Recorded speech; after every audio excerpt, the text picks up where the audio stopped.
আসসালামু আলাইকুম। আজকে আমি মাত্র দুটি উপকরণ দিয়ে গাঁটটা তৈরি করে দেখাবো।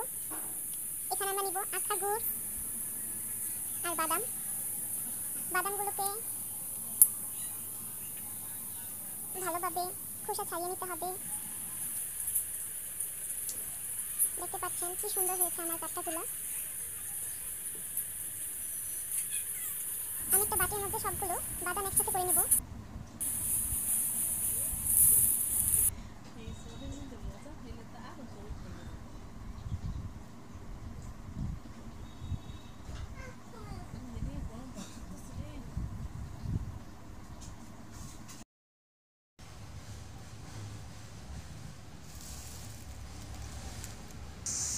তারপর সবগুলোর খোসা ছাড়িয়ে নিতে হবে। আপনারা চাইলে খোসা সহ রাখতে পারেন। তারপর আমি এগুলো একটা হালকা ভাজা দিয়ে নেব। বেশি ভাজা ভাজা হলে কিন্তু হবে না, আস্তে ভাজা দিতে হবে।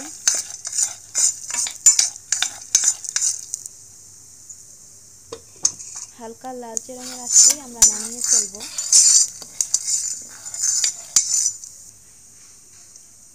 এখন আমি একটা প্লেটে করে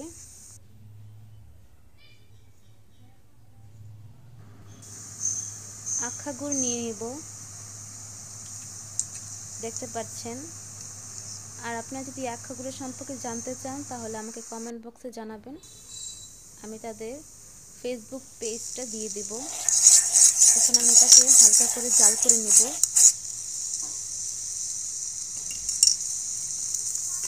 2 মিনিট জাল করার পরে কালারটা এরকম হবে। তারপর আমরা নামিয়ে নেব। নামিয়ে বাদামগুলো দিয়ে দিব। বাদাম দেওয়া শেষ হলে আমরা আবার চুলায় বসিয়ে দেব।